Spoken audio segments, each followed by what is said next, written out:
India Space Congress 2025. May we request everyone to kindly be seated so that we can go ahead with the proceedings of today's event. Requesting everyone to kindly be seated as soon as possible. We would also request for all mobile phones to be kept on to silent mode from now onwards, please. Thank you.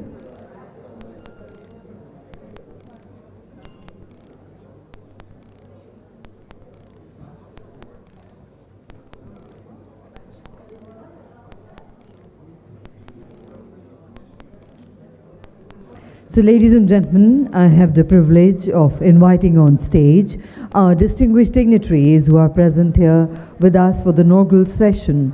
I invite Her Excellency May Ellen Stenner, Honorable Ambassador of Norway to India, Sri Lanka and Bhutan.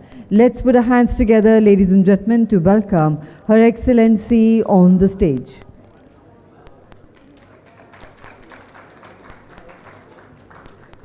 A very warm welcome to you, ma'am. Kindly grace the stage, requesting Dr. Subbarao Pavaluri to kindly escort Her Excellency.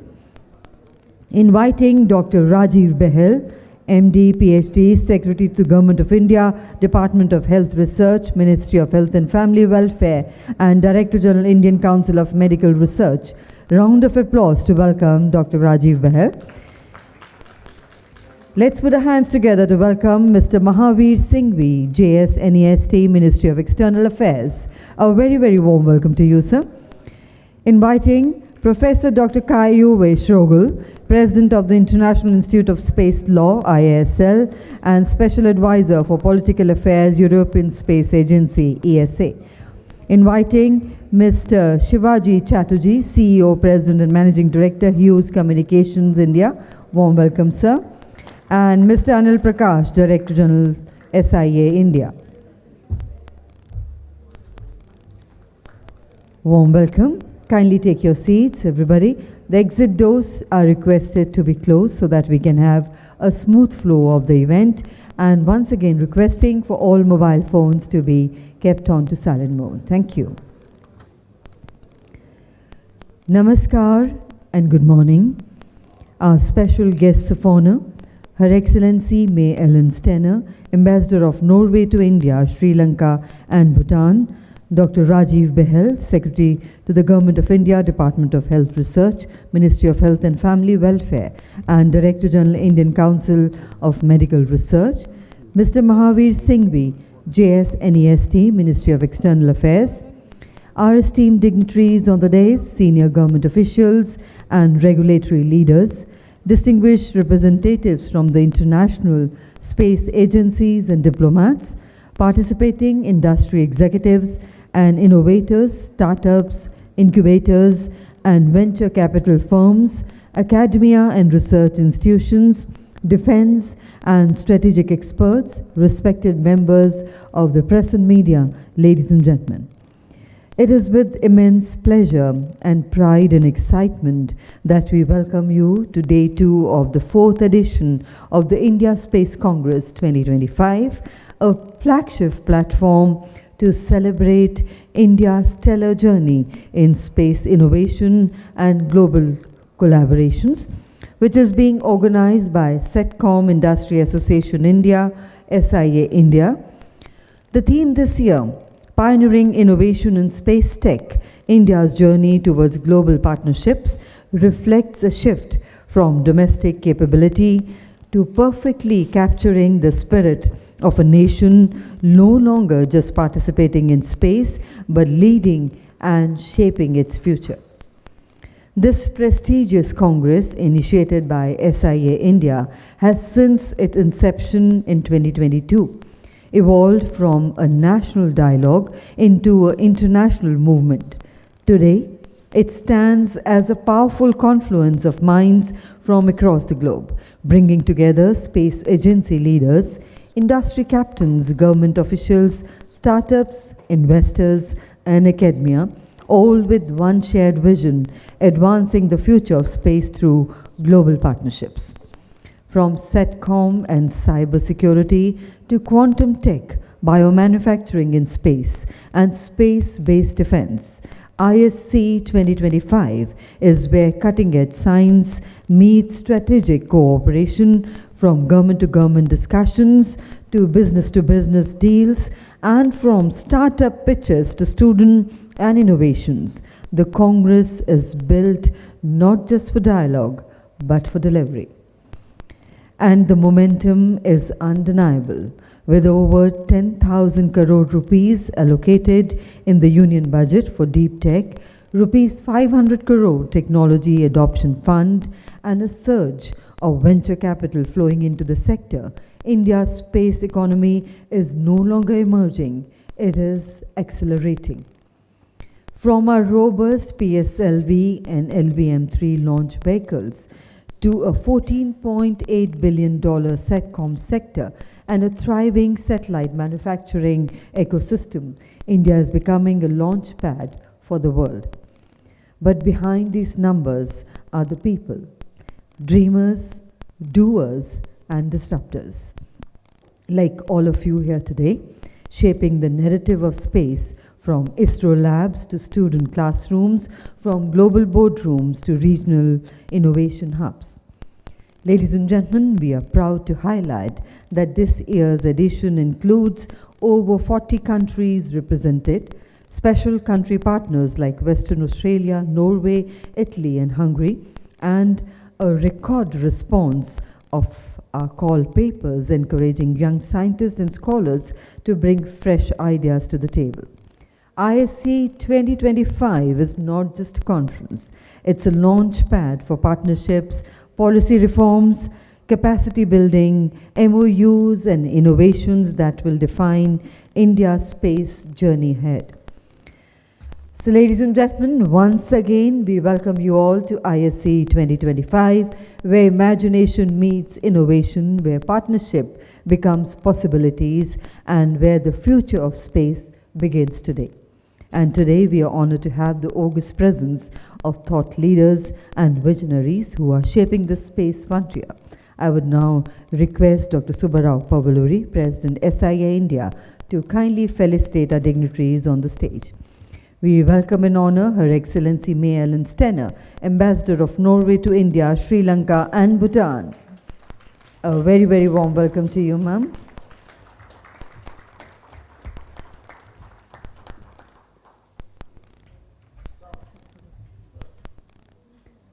We welcome and honor Dr. Rajiv Behel, Secretary to Government of India, Department of Health Research, Ministry of Health and Family Welfare, and Director General, Indian Council of Medical Research.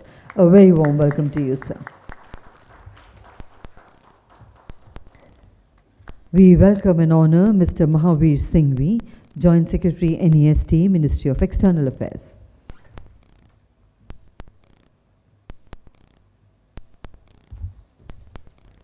Warm welcome to you, sir.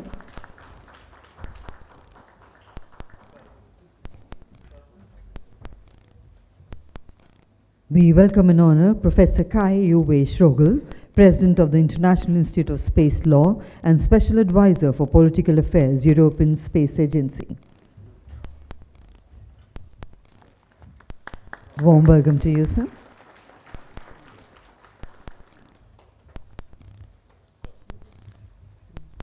We welcome Mr. Shivaji Chatterjee, CEO, President and Managing Director, Hughes Communication India.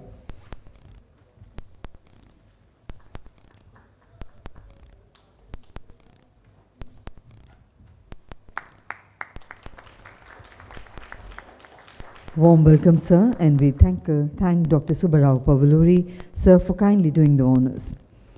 Ladies and gentlemen, as it is a tradition in our country, we begin every auspicious occasion by invoking the gods and goddess, seeking their blessings by lighting the ceremonial lamp. I would now request all our esteemed dignitaries on the dais to kindly inaugurate Day 2 of India Space Congress 2025 by lighting the ceremonial lamp. We request everyone to kindly proceed towards the left for the lamp lighting ceremony.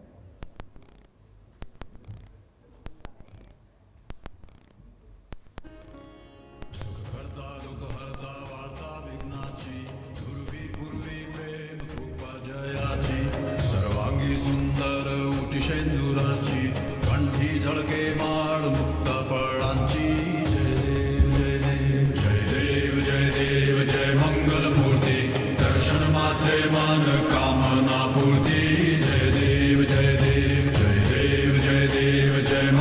मूर्ति दर्शन मात्रे मन कामना पूर्ति जय देव जय देव रत्न खचित फरा तुझ गौरी कुमरा चंदनाची उठी कुमकुम केशरा हीरे जडित मुकुट शोभतो बरा ऋण सुरती नूपुर चरणी घागरिया जय देव जय देव जय देव जय देव जय मंगल मूर्ति दर्शन मात्रे मन कामना पूर्ति जय देव जय देव जय देव जय देव जय मंगल मूर्ति दर्शन मात्रे मन कामना पूर्ति जय देव जय देव लंबोदर पीतांबर फणिवर बंधना सरळ सुंड वक्रतुंड त्रिनयना सहस्रमात्सा वाटपाहे सदना संकटी पावावे निर्वाणी रक्षावे सुरवर वंदना जय देव जय देव जय देव जय देव जय मंगल मूर्ति दर्शन मात्रे मन कामना पूर्ति जय देव जय देव जय देव जय देव जय मंगल मूर्ति दर्शन मात्रे मन कामना पूर्ति जय देव जय देव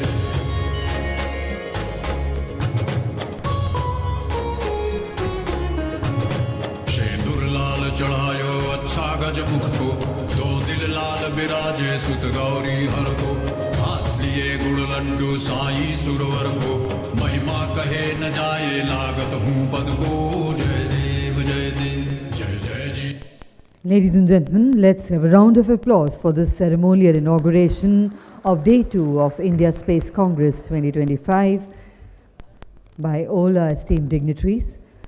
For the benefit of our international delegates, the diya when lit emits light and derives energy. It is this very life source that sustains us. Each wick being lit and passed from one to another symbolizes the sharing of knowledge.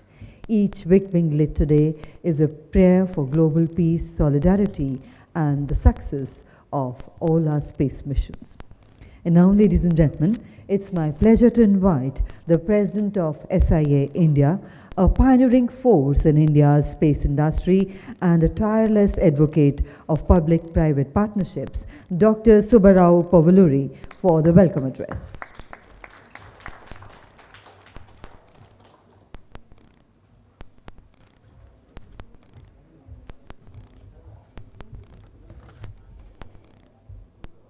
Namaskar.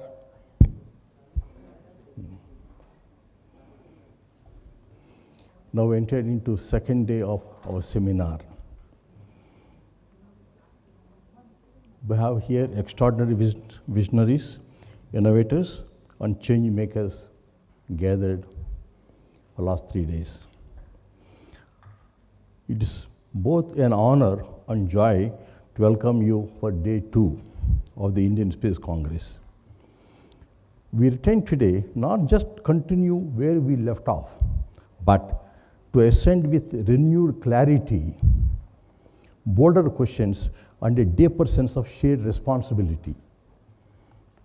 For India's space sector, just simply is not growing, but it is transforming completely on this. And in that transformation lies the potential to reshape global paradigms in connectivity. That's why we have many people coming from various parts of the globe, and welcome all of you in this. The deliberation of day 1 was a proof of transformation in motion. We saw a powerful convergence of ambitions and actions, from space-driven to efficiency to critical sectors. Today, it is interesting to know that we have somebody from health sector who is going to talk to you on this. The importance of space sector for health-related activities. Normally, we know that the space always had been only for communications or Earth observations, but beyond that, that's a transformation that's happening on that. So therefore, that will be interesting for us to know what is going to be in store further on that. And welcome again, all of you. Thank you. Thank you.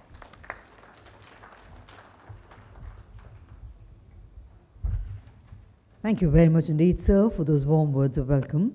Ladies and gentlemen, before we move ahead with the proceedings of the inaugural session, we have the privilege of acknowledging the esteemed presence amongst us of His Excellency Dr. Salim Al Murray, Director General MBRSA, Dubai, UAE. Let's put our hands together, ladies and gentlemen, to acknowledge the august presence and welcome you.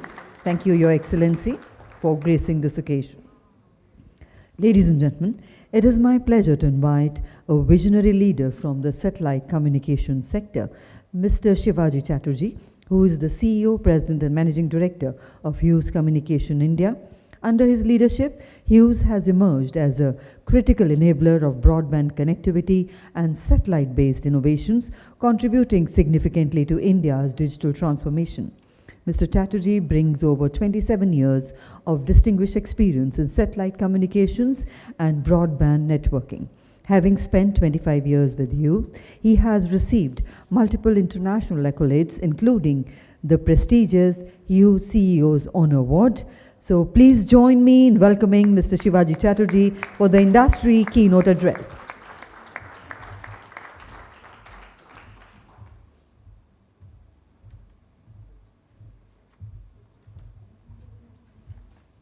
Thank you and good morning, everyone. And thanks for this early start and warm introduction. Welcome to everyone here and all the dignitaries on the stage. I don't know what kind of visionary leader I am because I never thought I'll have the vision to see this kind of day emerge. Hughes has been in India for 30 years. I've been with the company for 28 years. And honestly, in the last many years, the industry and the SATCOM industry was almost fading to support and kind of a filler industry. So now to see both the evolution of, I think, SIA is actually the evolution of the space industry and the second birth in India. The fact that you have a SATCOM industry association, which is for the space industry, come up in the last 5 years, when all other, I'll say even the VSAT industry association has sort of died down, it's reflective of where things stand. Definitely the kind of technology which has come in, the kind of actors and players which have brought in investments to not just take a technology concept into actually execution and to provide real value is something which is everything coming together. And it's almost amazing that the Indian government realized this change happening. I remember the one high point in COVID, 2 months into the pandemic, was the announcement by the finance minister for the opening up of the space sector in India, having a regulator, and we have Shri P.K. Jain here today. And the formation then of InSpace and how it's brought up transformation. These are still early days. I'll say every decision is very important in terms of how it's going to magnify and play out in the times to come. But that's why the steps have to be made very carefully. And I'll say there's been tremendous progress on the regulatory side. And as private players come into the sector, there's a lot more buzz from something which is a concept to now which is a reality. In terms of technology, definitely low Earth orbit satellites provide a concept which is revolutionary. It's been there for 25 years.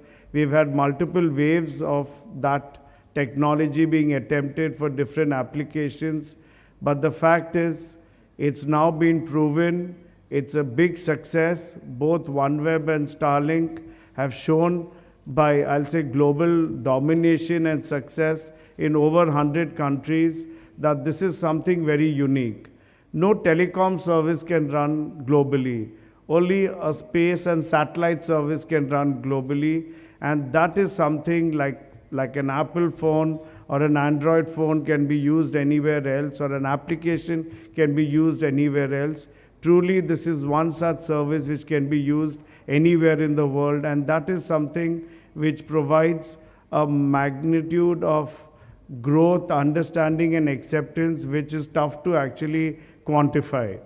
So it's super exciting times. In India, I often feel we were stuck in a 2G, 3G era for many, many years in terms of satellite supply and capacity. We almost forgot how to sell capacity. Hughes being a market leader with 70% market share, we had built a strong managed service, non-satellite portfolio. It was very tough to digest that. I used to many times question, is this my heart speaking or my brain speaking that we are having to diversify this way? And then you got to follow what the customer wants and the market forces want. But it's great. I think the heart and brain is getting aligned again with the SATCOM sector getting, revitalized.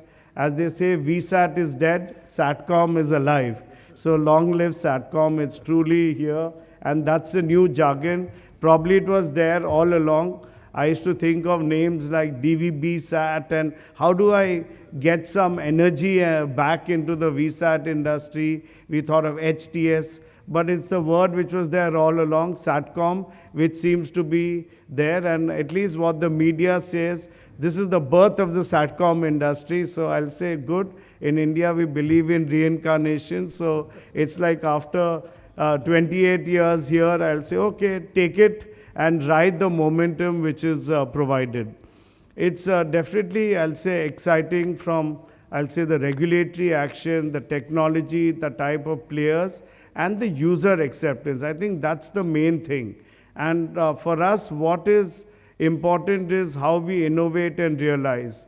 We have over 150,000 VSATs and more than 250 enterprise and government and defense users.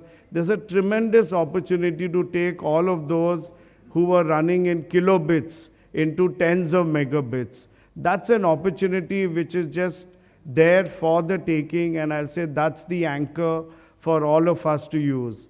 And added on to that, you suddenly have a pull coming towards use of it. We've heard of, just today we'll hear about new applications on space, but you have different types of users. You have us, when we started doing POCs for OneWeb LEO services, we have done POCs for over 40 different users and customers. And each one is a success. It's absolutely amazing to see that kind of pull, and every POC is when the customer doesn't want to let go of the POC at the end of it. So actually we've had to import more and more stuff because at least when it's a government and defense user, you're not going to get it back. They believe in something called NC, which is no cost, no commitment, but they love the service, and that's what's important. And one thing is there, when the government does adopt it, it's there for 10 years. So it's a long haul, but you have to enjoy the journey. But it's so good to see these kind of new uses of land mobility. We are going to have internet on the planes by the same time next year. I think most of the domestic airlines in India will be equipped with Wi-Fi. The international fleet, which today we all know when we go on an Indian airline, outside India, there's no IFC or Wi-Fi. It's all getting equipped as we speak. So very, very exciting times for new applications as they come to use. And I think the only thing that needs to change is, I think, the thought that think big, think of this as something truly transformative, and that's when you'll be able to use this perfect storm of regulation, capacity, technology, demand and pull. And it's only the mindset which has to change to help us push and accelerate the adoption in the country.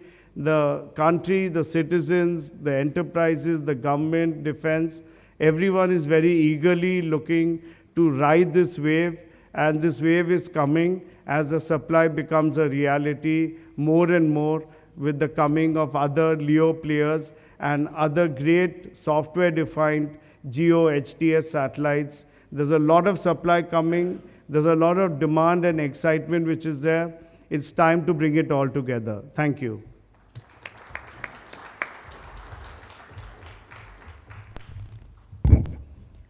Thank you very much indeed, sir. And now, ladies and gentlemen, we are honored to welcome a global voice in space law and international space cooperation, Professor Dr. Kai-Uwe Strogel, who serves as the President of the International Institute of Space Law and is the Special Advisor for Political Affairs at the European Space Agency. His work continues to influence global space governance and legal frameworks. And we are privileged now to invite Professor Dr. Kai-Uwe Strogel for the keynote address. Let's put our hands together to welcome him. Thank you very much for the warm welcome. Distinguished colleagues, dignitaries, distinguished audience. I actually was inspired by my pre-speaker. And I could also say, first of all, that for many years, space law was not really of interest to anybody. But now, with the growing demand for space activity, space services, but also the tensions we see in outer space, in geopolitics, space law and space regulations get more and more important. So my second inspiration from you is long live space law. And I would like to present to you what is at stake and how we can translate this slogan or this battle cry, as you might also see it, into concrete action and deliveries, as it is the motto also of this conference. Now, I put down in my first slide the motto or the mission of the International Institute of Space Law, and this is maintaining the rule of law in outer space. We do that since 1960 and with growing impact and importance indeed. So maintaining the rule of law in outer space is not an end in itself. Of course, it is absolutely important and it is something we are striving for. But maintaining the rule of law in outer space provides the opportunity and the basis for so many, practically all our activities we are undertaking. Without the rule of law in outer space, neither the governmental nor the private activities would strive. And this is why I would also like you to become ambassadors for the rule of law in outer space. Now we see megatrends. You all are aware of these megatrends, but I would try to put them down here in a distinct way that you see that they are actually opposing each other. The first is that we feel the tendency with the congestion, the congestion, the growing risks and the threats, also the militarization of outer space, that we might fear to reach a status of anarchy in outer space. We see it, we have it at some points. But on the other hand, and this is what this Congress is all about also, we see a rapidly expanding global space economy. Today, more than 400 billion euros or US dollars, and reaching in the course of the 2030s, maybe even already in 2030, the 1 trillion mark. So these two things do not really go together, and what we have to do is to provide the right legal framework, which is providing, on the one hand, the basis for avoiding this anarchy in outer space, and on the other hand, to provide the basis that the space economy can develop as we would like to see it. And then there is one other aspect, an aspect which is of concern not only to the lawyers themselves, that we are far away currently from drafting and establishing new binding and also enforceable provisions, neither for space safety like debris mitigation or space traffic management, nor for space security where we would have or should have arms control mechanisms, as well as transparency and confidence building measures. And most importantly, for the global space economy, what we need is a level playing field. India, and I have been a delegate in the United Nations Committee on the Peaceful Uses of Outer Space for many, many years, also chairing the legal subcommittee, which is the highest body of space law making. India, which is playing an important role, should even increase its impact and its role in drafting norms, regulations, and legal aspects of outer space activities. Growingly, with your impact on space activities, together with your impact in the space economy, your role will become more and more important.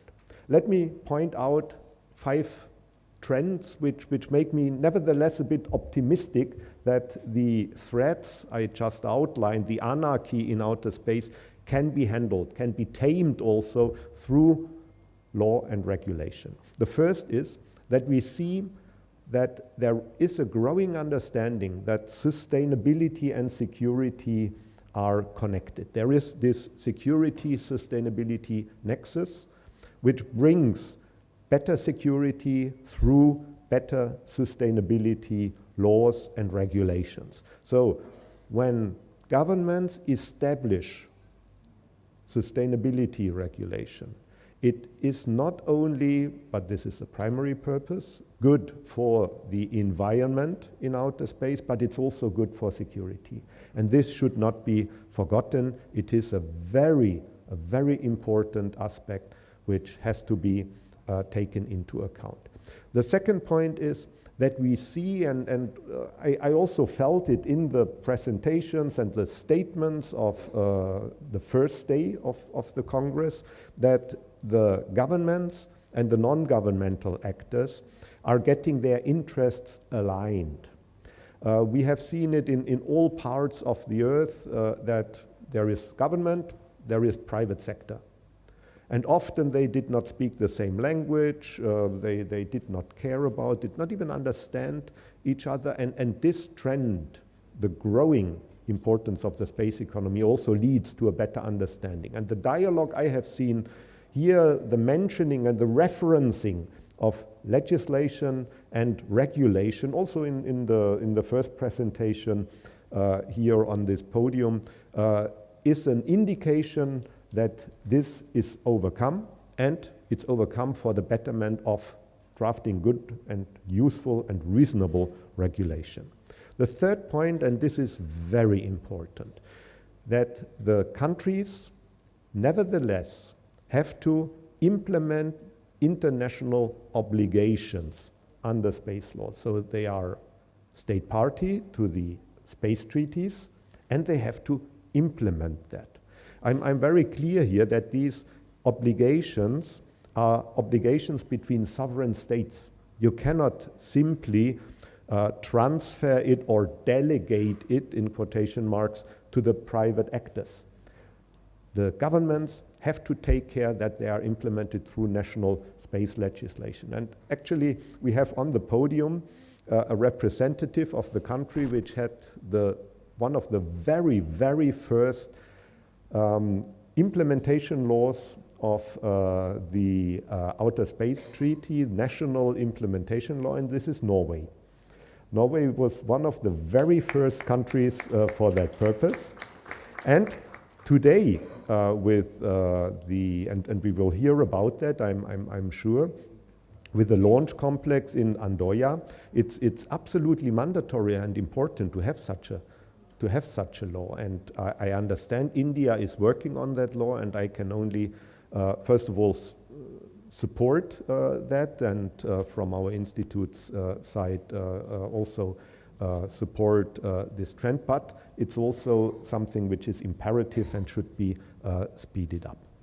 Now, we also see, and this word also came about in various discussions, the way of behavior in outer space, space traffic management.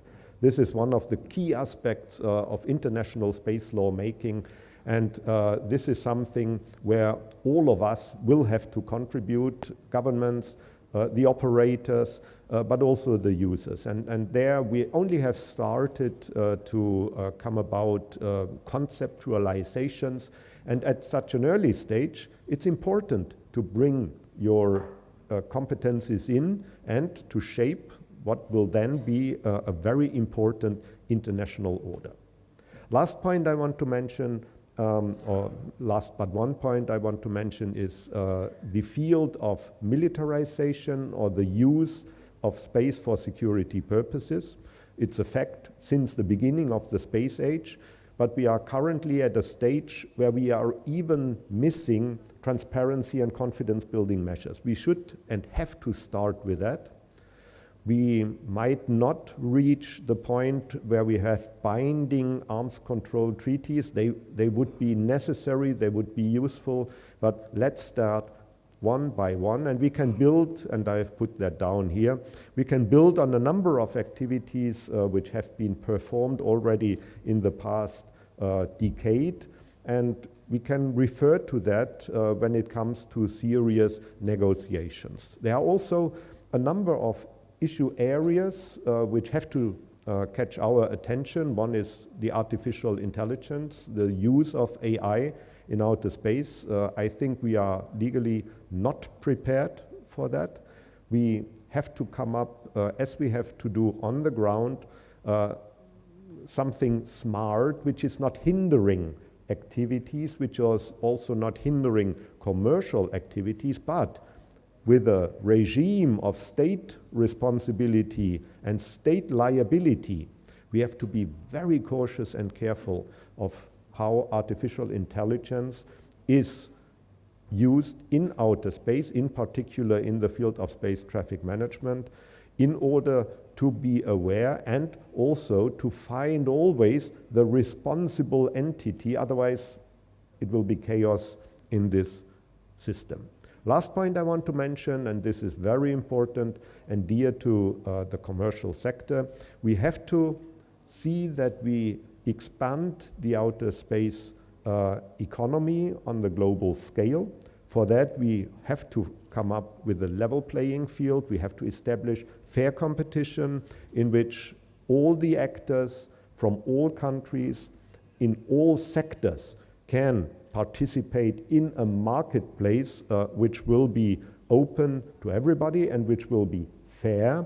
This is a task to also avoid flags of convenience through national space legislation, for example, and also to find ways and means of further implementing the obligations and the principles in the Outer Space Treaty. I want to end my presentation with the last point, and I want to end it with one word which you hopefully keep in mind and which would also be an element of your ambassadorship for space law. You sometimes hear that the Outer Space Treaty is old. Yes, it's old. It has been established in 1967. And you say, oh, the trends and the developments in the space sector have so rapid and they are increasing and increasing. Yes, but the Outer Space Treaty is not outdated, not at all. The Outer Space Treaty is a treaty on principles. And these principles are the freedom of use, the non-appropriation of outer space, international cooperation, state responsibility, state liability, and a number of other issues like due regard. Would you like to give that up? Would you like to give up the freedom of use? Would you give up the non-appropriation? Certainly not. And this is why we should not fall into, I call it a trap, to say, away with the Outer Space Treaty. No, the Space Treaty has to remain. The principles have to remain.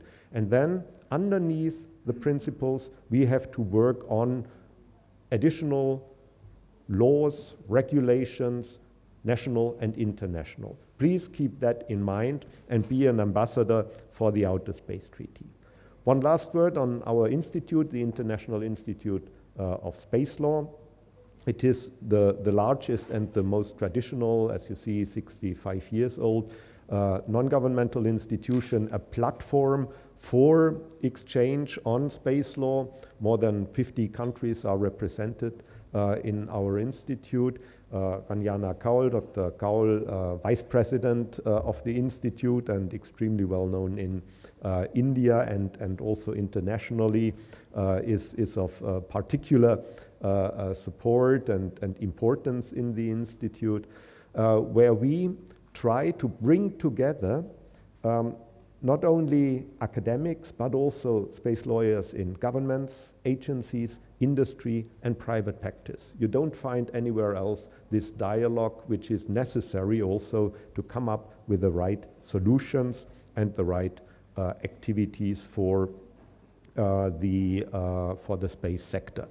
I'm very proud that yesterday we exchanged a memorandum of understanding with the president of SIA-INDIA and myself on the IISL side, and this shall lead to an enlarged cooperation, and I hope that for the next Congress we will establish a dedicated track on space law, which we will co-organize together with you, where we then can elaborate further on these issues which are of such great importance and relevance for the whole sector. Thank you very much for your attention. Thank you very much indeed, sir, for that insightful keynote address. Ladies and gentlemen, it's an honor to have with us today, sharing the dais, Mr. Mahavir Singhviji, who is representing India's diplomatic engagement in science and technology and is a distinguished policymaker, is the Joint Secretary at the new Emerging and Strategic Technologies Division, Ministry of External Affairs, and plays a key role in shaping India's tech diplomacy and international collaboration on frontier technologies. So ladies and gentlemen, please join me in welcoming Mr. Mahavir Singhviji for the special address.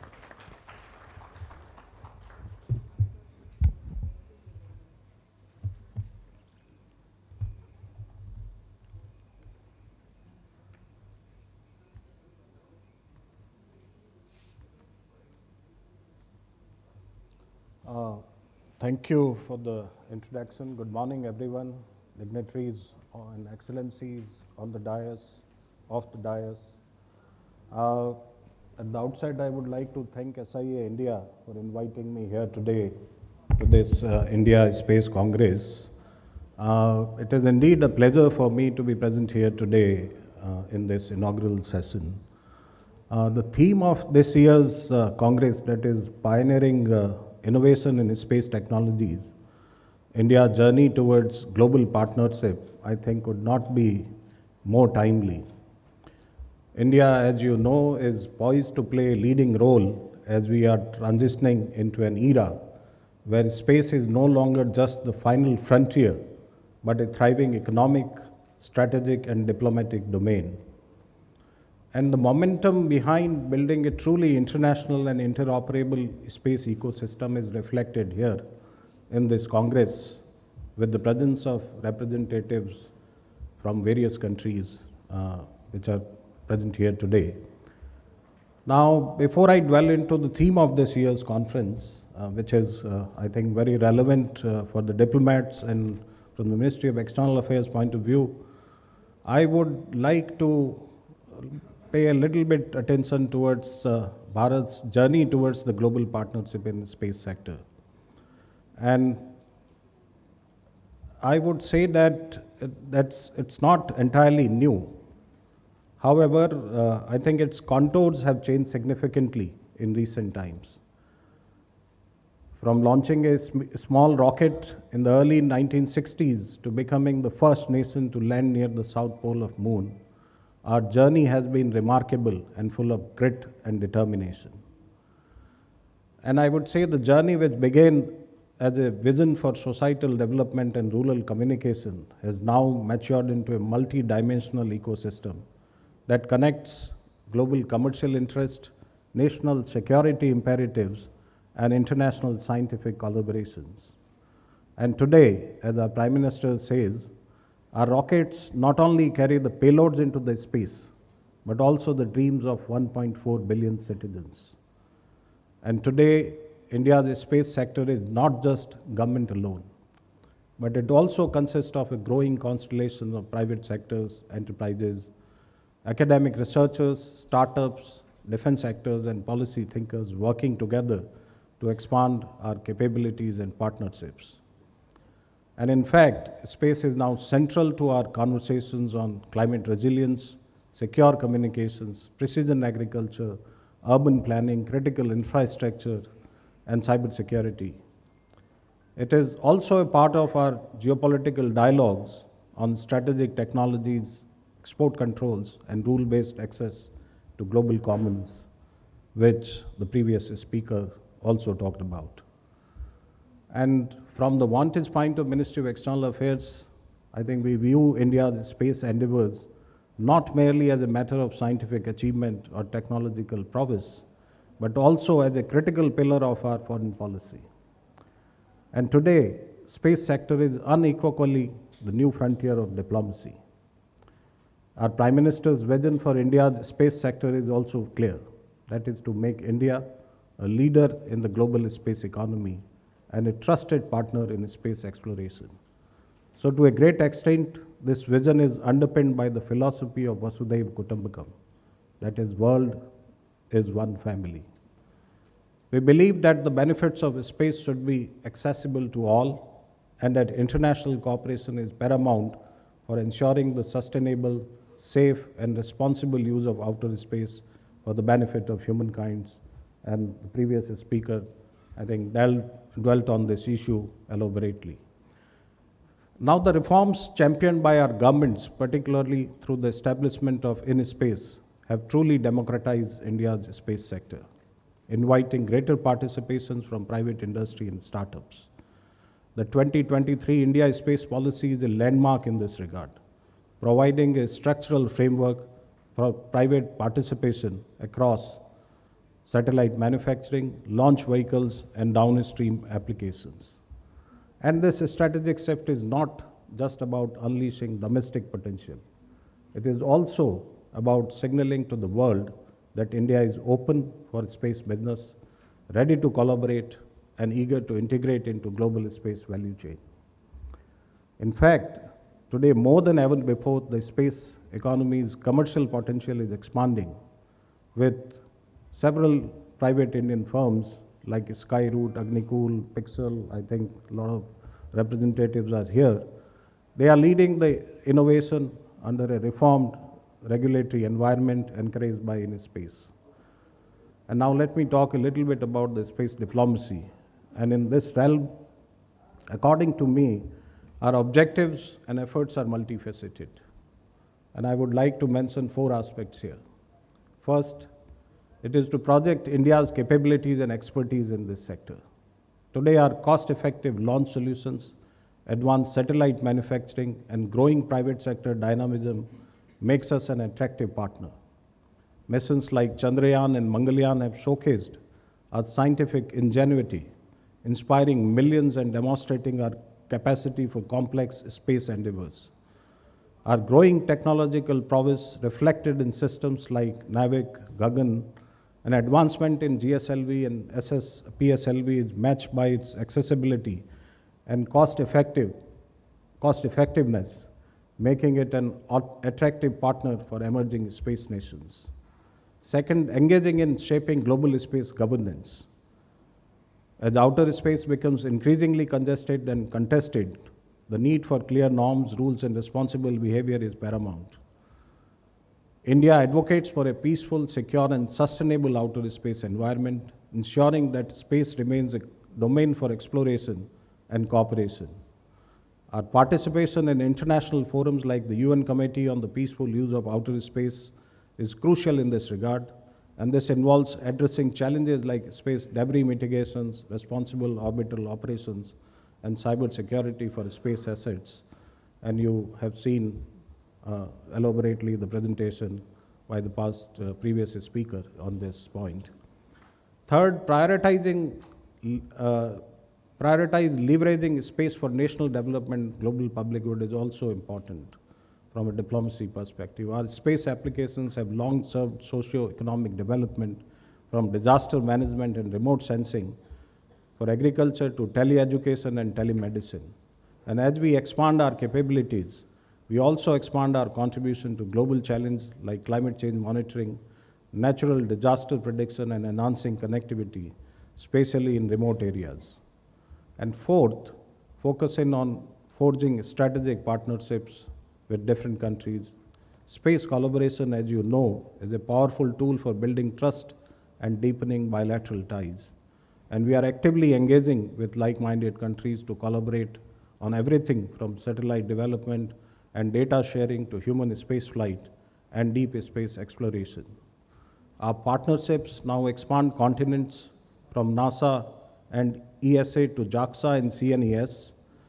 The India-US initiative on critical and emerging technologies and now Trust initiative is fostering commercial space partnership and STEM talent exchange.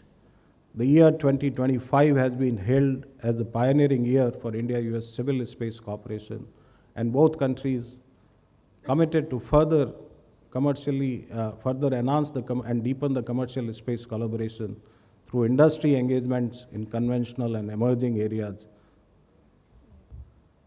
Likewise, the Quad space dialogue between India and US, Japan, and Australia is shaping international space norms, and by signing the Artemis Accord, India has reaffirmed its commitment to transparent and responsible space exploration. But beyond partnerships with spacefaring nations, India is also championing space cooperation with the Global South. Our satellite provides critical data to developing nations, helping their disaster management, agriculture, and climate monitoring. From launching satellite for South Asia to proposing the G20 satellite missions for the Global South, we continue to champion inclusive space development. The Gaganyaan mission reflects our rising ambitions, and now an Indian astronaut, Group Captain Subhanshu Shukla, is visiting the International Space Station through an ISRO-NASA partnership, and it is a moment of pride for all of us. By 2035, the Bharatiya Antariksh Station will foster global research collaboration, and by 2040, India aims to place its footprints on the moon with Mars and Venus on the horizon, as our Prime Minister says. So ladies and gentlemen, now despite all these efforts, challenges also remains. Space technology transfers, export control, and international regulatory framework needs further streamlining. Global space governance is still evolving, and we need to play a proactive role in shaping rules that ensures equitable access to space resources. And the good news is that we are moving in the right direction. Our commercial launch market is attracting international customers, our indigenous launch vehicles are gaining tractions, and our innovation in low-cost satellite manufacturing are setting new global standards. With our commitment to peaceful space exploration, I think we can play a leading role in shaping global norms for sustainable and secure space activities. And as I conclude, I would like to say that we are standing at the threshold of a space revolution. The convergence of public and private sector efforts, backed by visionary policies and global collaboration, is creating a dynamic ecosystem that will propel us into the next era of space exploration. So let's continue to push boundaries, embrace bold ideas, and ensure that India's ascent to space leadership is not just a possibility, but an inevitability. And thank you once again for inviting me here. Thank you.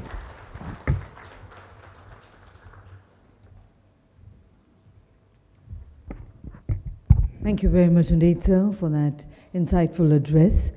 And ladies and gentlemen, we now invite a leader from India's medical and health research ecosystem, Dr. Rajiv Bahl, Secretary to the Government of India in the Department of Health Research and Director General of Indian Council of Medical Research.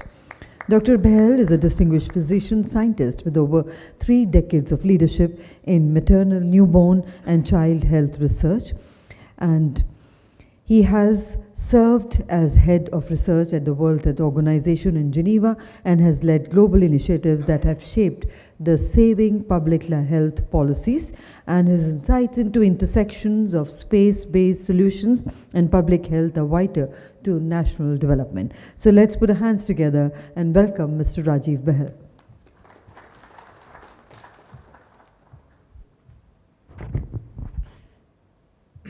dignitaries on the dais, including the Honorable Ambassador of Norway to India, dignitaries in the audience, all the participants. It is a pleasure for me to talk about health and space, particularly health research and space, at this opportune time. As you just heard, our JS from the Ministry of External Affairs talk about the second Indian in space, which is just the beginning of human space exploration for India. And what I'd like to talk about four things to you. One is health of humans when they go into space. So this has become extremely important for the reasons that were just mentioned. If we are to have by 2035 a Bharatiya Antariksh station or Indian space station, we need to invest in research related to humans in space. And I'll talk a little bit about that. But very importantly, what we learn from that research on humans in space, it has great potential to improve health of humans on Earth. And there is a lot to learn there and bring to others in our country and beyond. The third thing is pharmaceutical and biotechnology research in microgravity, in International Space Station or Indian Space Station or other places. That is likely again to improve health by bringing better medicines, better technologies for healthcare on Earth.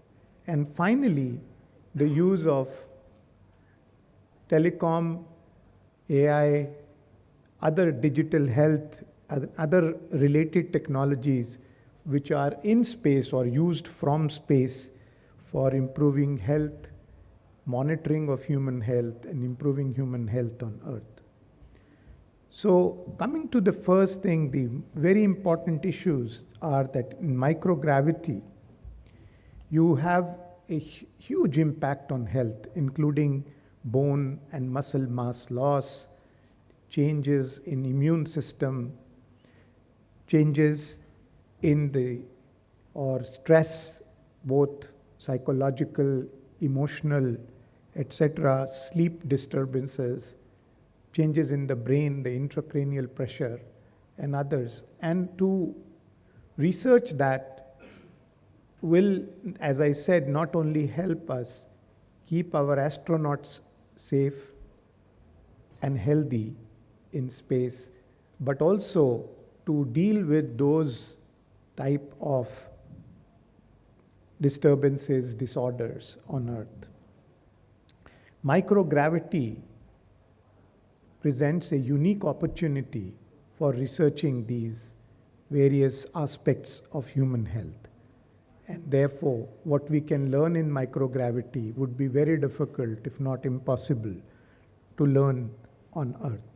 So these two are intricately linked. Coming to fast-track laboratory innovations, particularly in pharmaceuticals, biotech, we already know that there are several advantages of manufacturing, even making things like protein molecules in space and in microgravity compared to what is possible on Earth.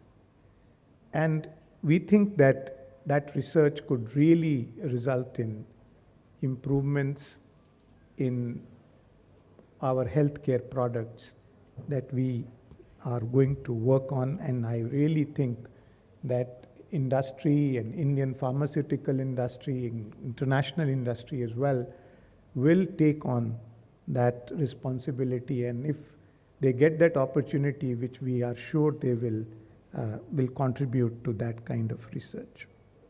And finally, whether it is remote medicine telemedicine, wearable sensors, monitoring health from thousands and thousands of miles away. What we will learn, we will be able to use that on Earth. We will be able to monitor also health research or health data on Earth of populations in a way that has not been possible to do in the past. And all those are another entry point for conducting high-level research which will impact human health.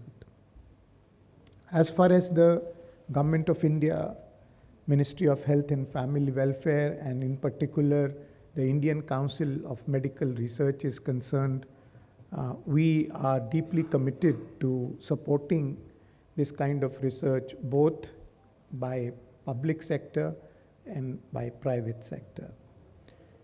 We have already established the first Center for Advanced Research in Space Psychology in the Institute of Aerospace Medicine in Bengaluru. And such other centers will be established for different areas of research.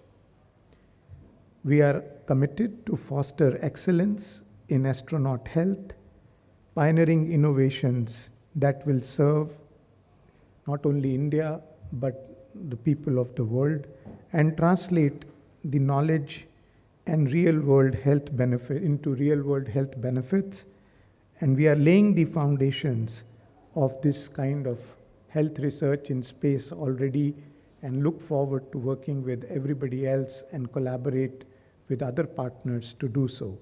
Thank you. Jai Hind.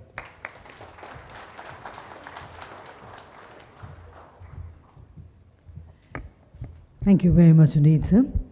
And now, ladies and gentlemen, bringing an international perspective, it is an honor to welcome Her Excellency Ms.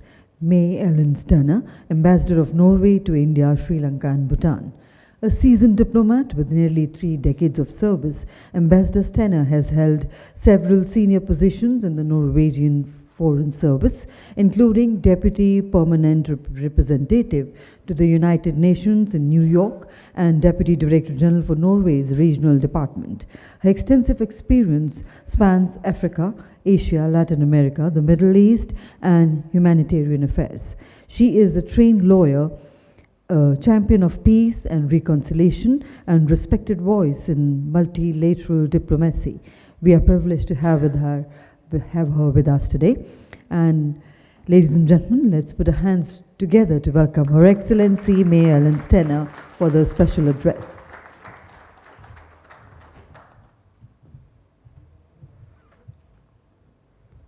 Namaskar, everyone.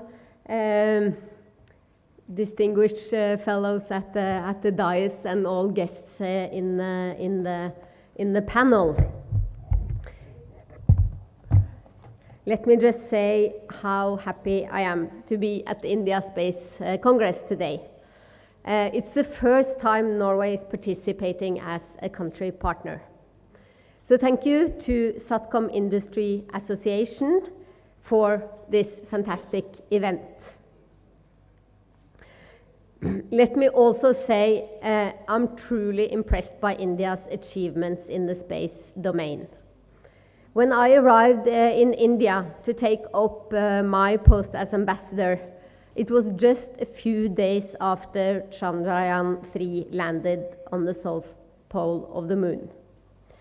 I really remember the feeling that was all over the world and how momentous that was.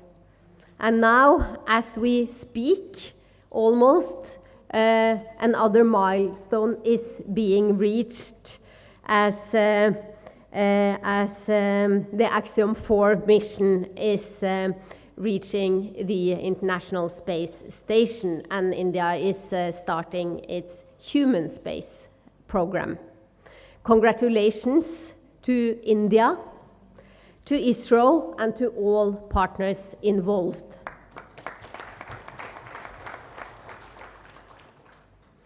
The past 2 years that I've been here in India have also been momentous for Norway-India relations.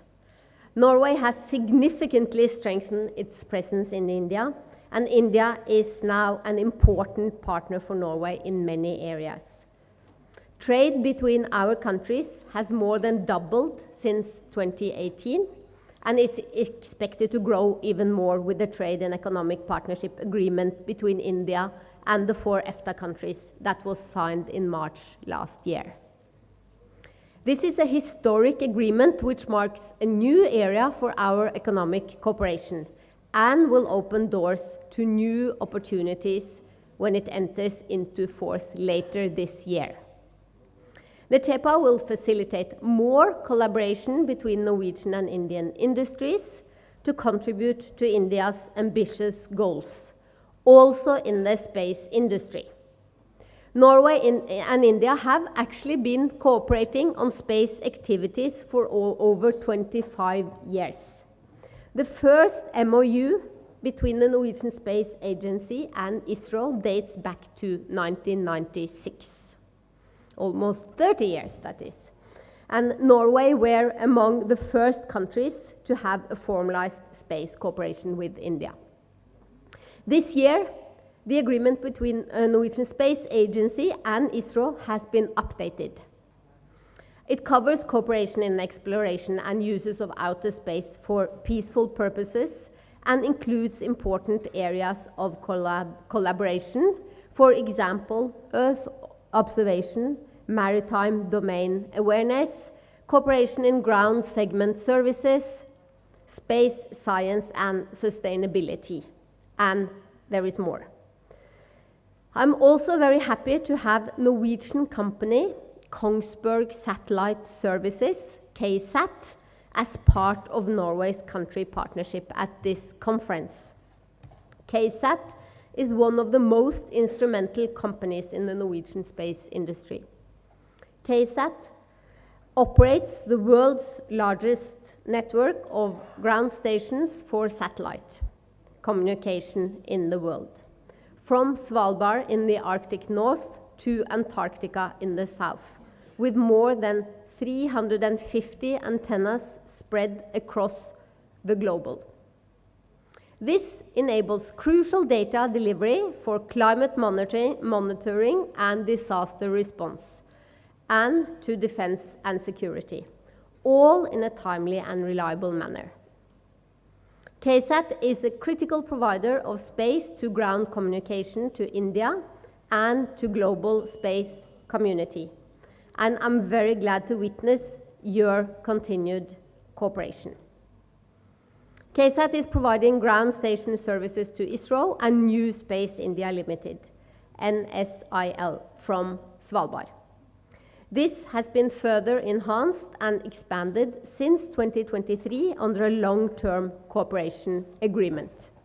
KSAT is present here this week, and I welcome you all to interact with them at their booth here at ISC.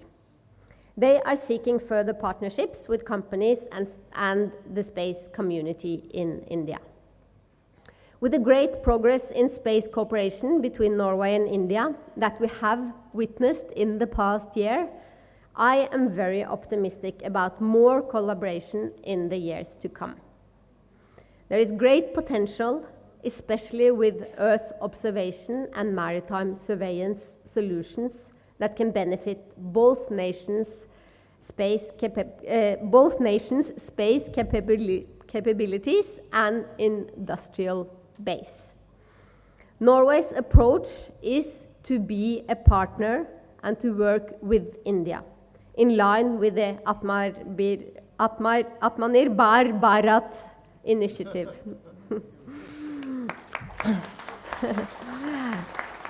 I believe this will benefit both our countries and also contribute to more international cooperation in the space industry. Thank you so much, Daniel.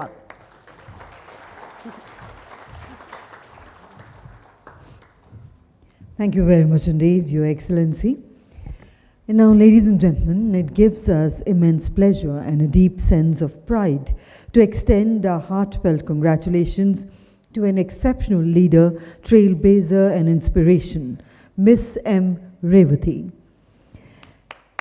Joint Wireless Advisor at Wireless Planning and Coordination Wing of Department of Telecommunications, and a distinguished member of the Radio Regulatory Board of the International Telecommunication Union. Her appointment to ITU's Radio Regulatory Board is a testament to her unwavering expertise, integrity, and commitment. And on behalf of SIA India, it is our distinct honor to felicitate Ms. Revathi today. I would request Dr. Subbarao Pavaluri to kindly do the honors of doing the felicitation for Ms. M. Revathi. Ma'am, today we celebrate your accomplishments with pride, and we thank you for being a torchbearer of excellence in global communications.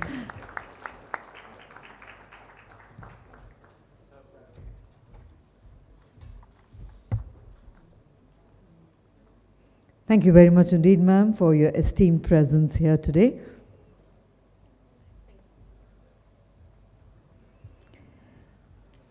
Ladies and gentlemen, in Indians with you. Thank you. God bless.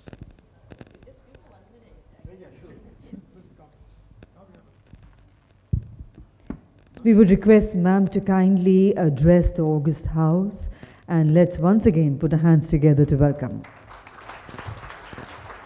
Can you see comfortable here? I can, because this height is a little, I think okay, you can see me.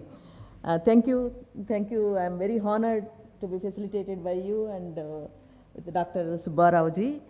And I just want to request all of you that Government of India has announced my candidature for the position of the Director Radio Communication Bureau for the elections going to be held in 2026 at Qatar.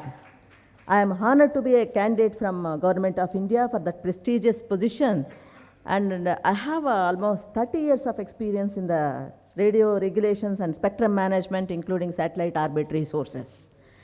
I request, I think my experience and with my current experience as a Radio Regulation Board member, as an expert who resolves mostly satellite-based issues, predominantly comes to Radio Regulation Board, I earnestly request all the member countries to support my candidature so that I'll be able to serve the BR, the ITU, highest organ, to take it to the next higher level. And it also brings more of inclusiveness into that. If you all support me, I will try to bring more inclusiveness, and Global South also will be included in taking the decisions at the highest level. And finally, that if you, with your support, if I win, I'll be the first woman director of ITU Radio Communication Bureau. With that, thank you very much.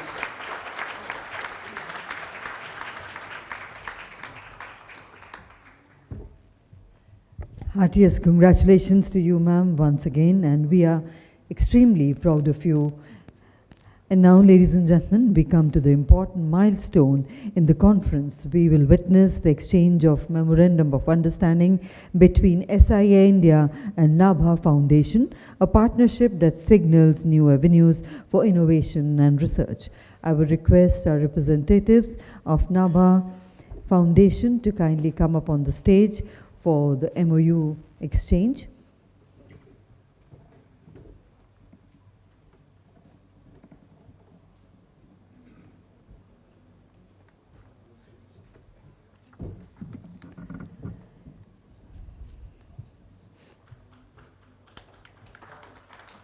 Congratulations to SIA-INDIA and NABHA Foundation for this wonderful collaboration.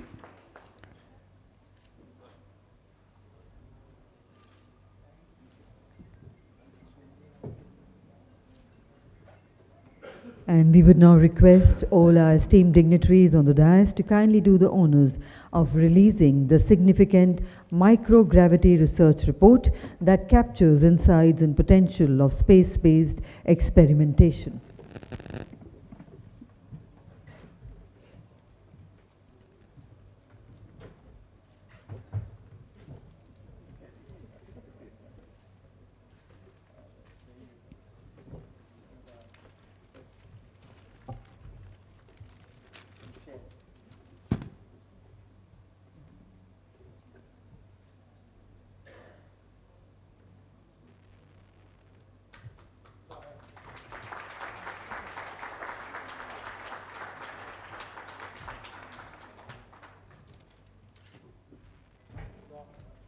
Thank you very much indeed for doing the honors.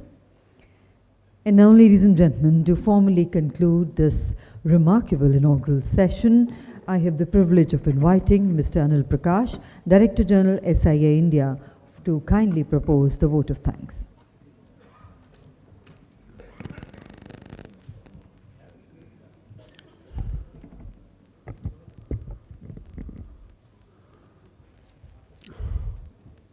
Thank you, Her Excellency,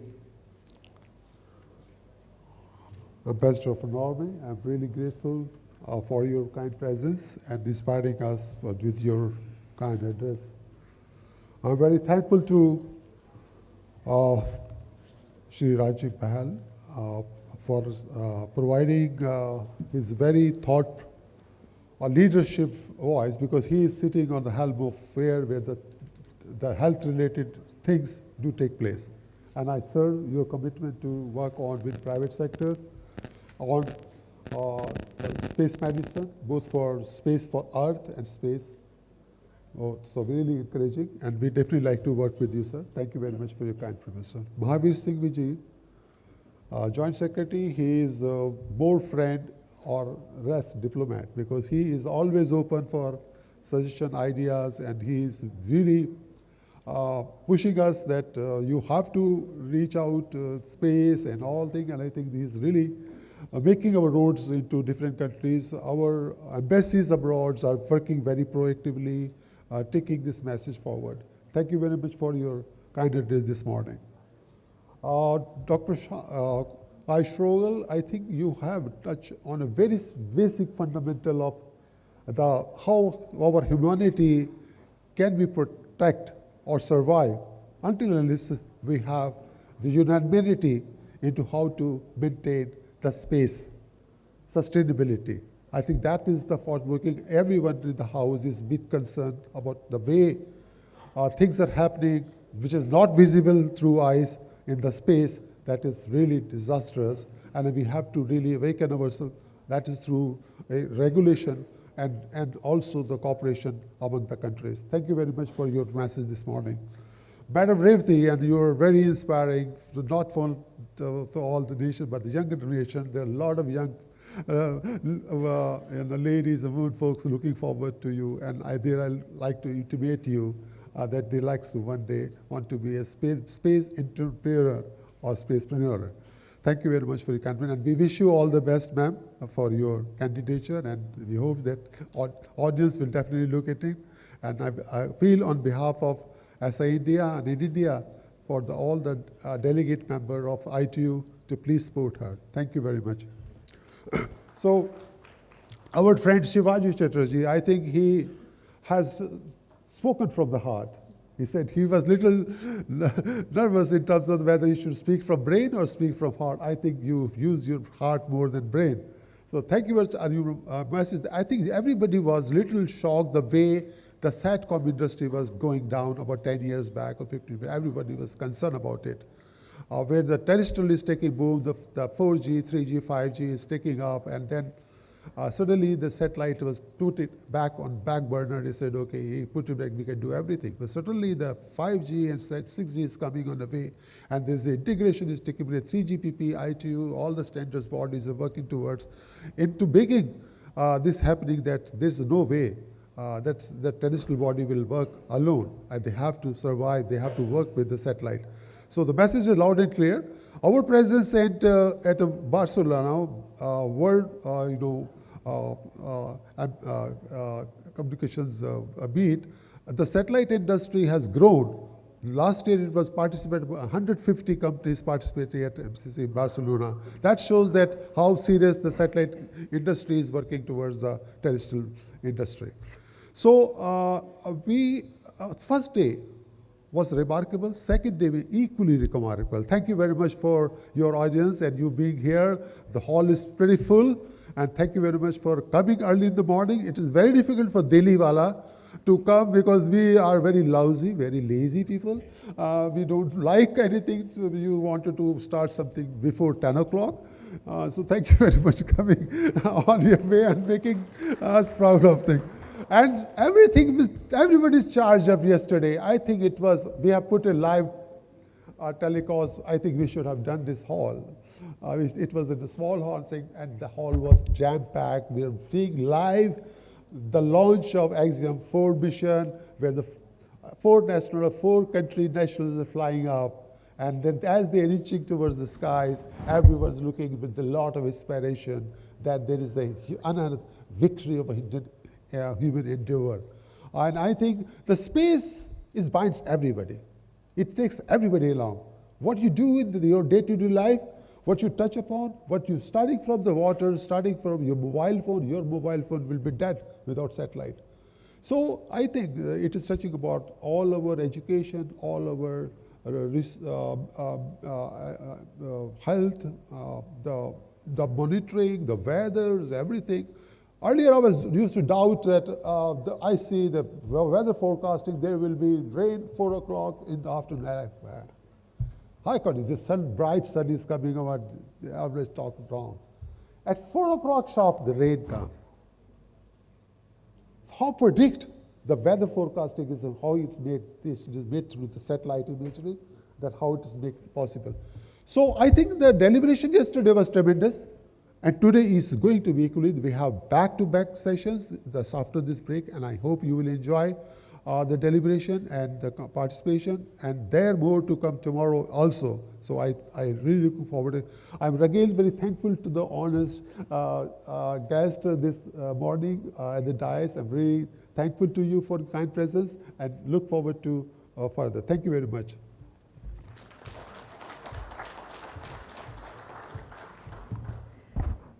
Thank you very much indeed, sir, for those warm words of thanks.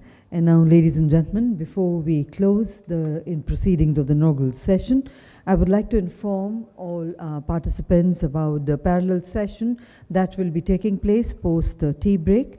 The sovereign one, which is this very stage that we are standing, will be SATCOM and 5G, 6G integration, enabling telco satellite partnerships. Sovereign 2, which you can see behind you, the stage, will be conducting disaster resilience and recovery through space capabilities. In Inspire Hall, which is as you move out and then keep going towards your left in the end, is quantum space secure, precise and powerful. And in Allure Hall, which is further down the Inspire Hall, is Innovation Unites India and NSW Australia. So ladies and gentlemen, on that note, we once again thank all our esteemed dignitaries and all of you for your participation and conclude the inaugural session, requesting our dignitaries to come together for a group photograph, please. And we invite all our guests to join us for tea, proceed towards the exposition area. Tea is being served in Desire Hall as well as the outside open area next to the Desire Hall. And of course in the speakers lounge for all our distinguished guests and speakers. So, and the next sessions will commence from 11 o'clock. We request everyone to kindly be back and seated in time in the respective sessions or halls you wish to attend according to the topics. Thank you.